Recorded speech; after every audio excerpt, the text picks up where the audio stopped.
इस पुस्तक उन्होंने लिखा, बहुत समझने वाली ये बात है, ध्यान से सुनना। उन्होंने अपने जीवन में ये पुस्तक लिखने से पहले 3000 सक्सेसफुल लोगों का संपर्क किया, जो सिर्फ धन कमाने में या व्यवसाय बढ़ाने में सफल नहीं, बड़े व्यवसाय के साथ जीवन के सभी रोल में सफल थे। हस्बैंड या वाइफ, ब्रदर या सिस्टर, नेबर या रिलेटिव, फ्रेंड, डॉटर या सन, सभी जो रोल हमें जीवन में सभी को करना है, वो सभी रोल में ये लोग सफलता उन्होंने पाई थी। ऐसे 3000 से ज्यादा लोग को वे मिले, और मिलने के बाद शांति से 3 साल तक सोच मतलब विचार किए, और फिर ये पुस्तक लिखिए, the 7 habits of highly effective people, मतलब अति असरकारक व्यक्तित्व धराने वाले व्यक्तियों के जीवन में ये 7 आदतें मैंने कॉमन देखी। मैं सभी का वर्णन नहीं करना चाहूंगा, लेकिन सिर्फ आपको नाम देता हूं। प्रथम आदत थी प्रोएक्टिव, जो सफलता के लिए बहुत जरूरी है। हम लोग एक्टिव तो हैं, प्रोएक्टिविटी मतलब प्रतिकूल परिस्थिति में सानुकूल प्रतिभाव।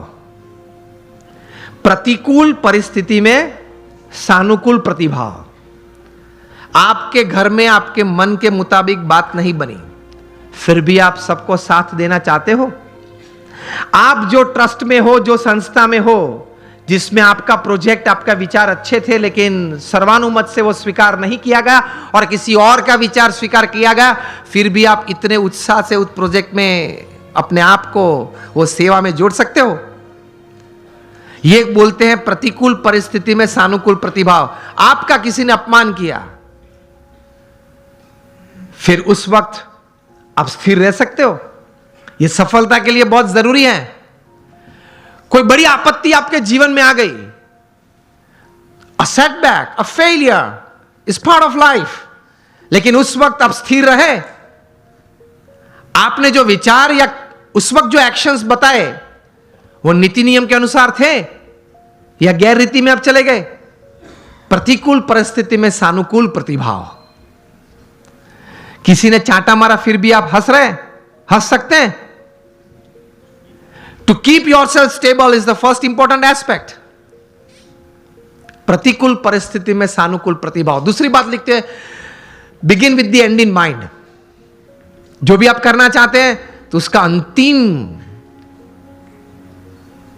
परिणाम आप क्या चाहते हैं वो आप अभी से सोच लें, और अंतिम नतीजा शायद क्या भी आ सकता है वो भी आप तैयार कर लें। तीसरी बात लिखिए, putting first things first, priority. चौथी बात लिखिए, थिंक विन विन। आप भी जीते, मैं भी जीतूं।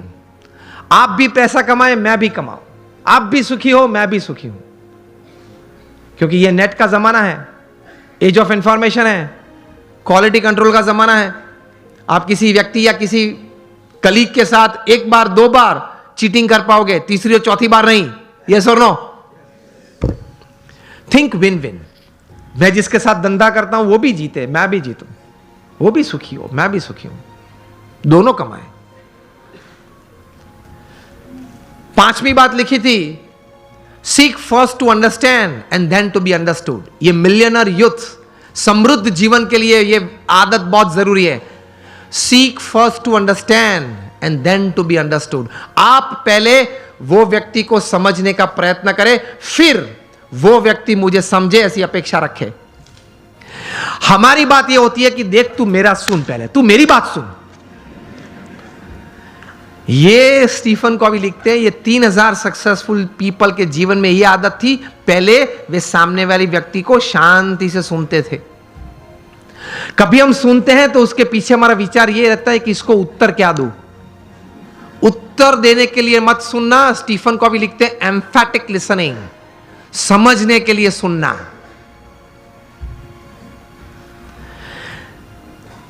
पांच आदतें हुई। 6th लिखते हैं, सिनर्जी।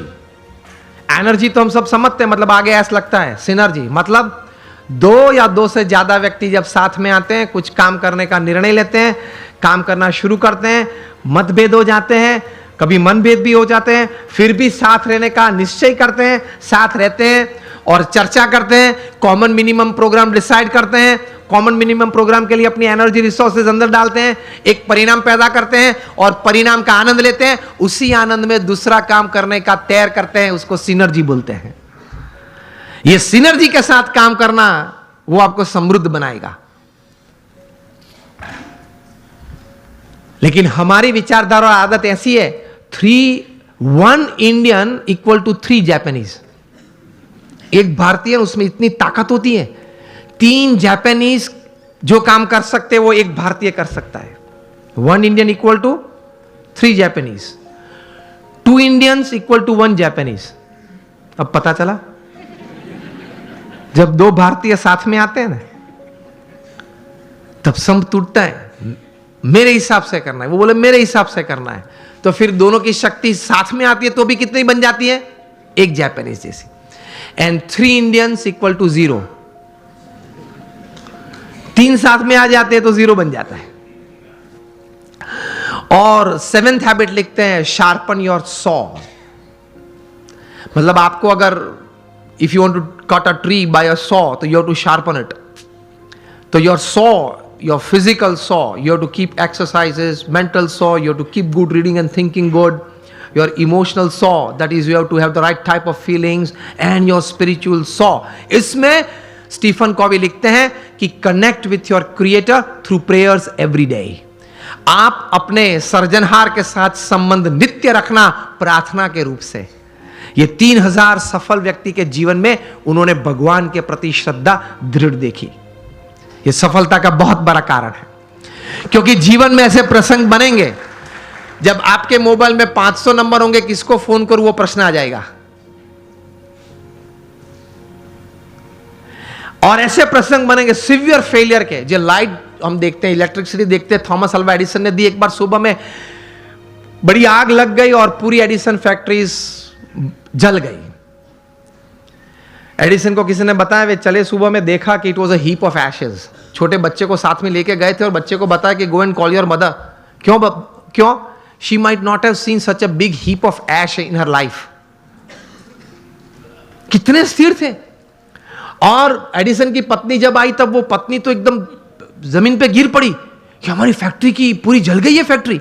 एडिसन ने अपनी पत्नी का हाथ पकड़ा और उसको स्टेबल किया, और एडिसन बोले ऊपर देख के, thank God all my mistakes have burned up, I am coming back at 10, I will start again. और ये इलेक्ट्रिसिटी और ये लाइट हमको दी। उन्होंने बोला कि भगवान आपका आभार, मेरी सब गलतियां जल गई। वो गलतियां नहीं थी, जब तक वे अस्तित्व में थी तब तक वे रिकॉर्ड्स थे, डेटा था। You got my point?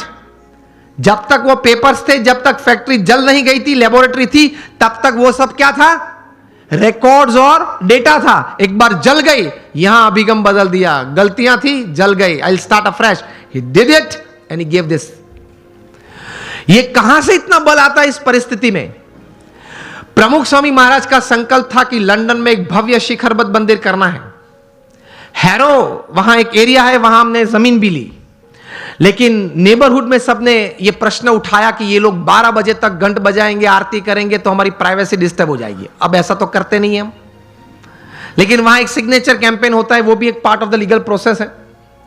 उन्होंने वो किया, और ज्यादा सिग्नेचर लोकल्स थे, उनकी हुई, तो कोर्ट ने रूलिंग दे दिया कि BAPS can not construct a मंदिर, या वो यहां मंदिर नहीं बांध सकते, और हम केस हार गए।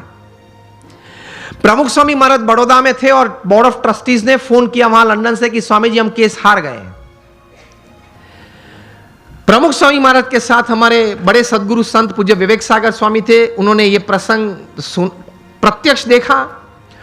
प्रमुख स्वामी महाराज के चेहरे पे एक व्रिंकल भी नहीं फरी। प्रथम वाक्य वे बोले, जैसी भगवान की इच्छा। दूसरा वाक्य वे बोले कि हमने तो अपना पुरुषार्थ सही भावना से किया था, अब परिणाम जो भगवान की इच्छा है वो हम स्वीकार लेंगे। और तीसरा वाक्य बोले कि हमने तैर किया था, वो मंदिर तो करना है, और कोई जगह ढूंढना चालू कर दो, मंदिर तो जरूर बनाएंगे। और बनाया, और रीडर्स डाइजेस्ट ने 95 में जब प्रतिष्ठा हुई तब लिखा, it is the 8th wonder of the world. शायद आप लोगों ने किसी ने वो मंदिर देखा होगा निस्दन में, it is the 8th wonder of the world. तो ऐसे महापुरुषों के जीवन में से यह बात सफलता के लिए सीखनी है, जब सेटबैक आए जीवन में, कोई फेलियर आए, कोई ऐसी परिस्थिति खड़ी हो जाए, तब यह इंट्रोस्पेक्शन करना कि मैंने अपनी बुद्धि के अनुसार पूरा पुरुषार्थ किया था, हां, तो अब भगवान की इच्छा, जो परिणाम आए वो मुझे स्वीकार है, लेकिन अब जो परिस्थिति है उससे बाहर निकलना है और जो तैर किया वो करना तो है ही। स्टीव जॉब्स को भी एप्पल में से निकाला गया था, पिक्सर चालू किया था, वापस एप्पल में लिया और वापस वहां से बोर्ड में आए, वहां से सीईओ बने और क्या कुछ नहीं दिया। आईफोन दिया, आईपैड दिया, आईपॉड दिया, आईक्लाउड दिया। It is a $1400 billion revenue company which is more than the GDP of 90% of the nations upon this earth. और हर सेकंड में 11 आईफोन बिकते हैं, और जितने पृथ्वी पे आईफोन बिके हैं वो सब आप एक जगह पे इकट्ठा कर दो तो it will be higher then the Eiffel Tower in Paris.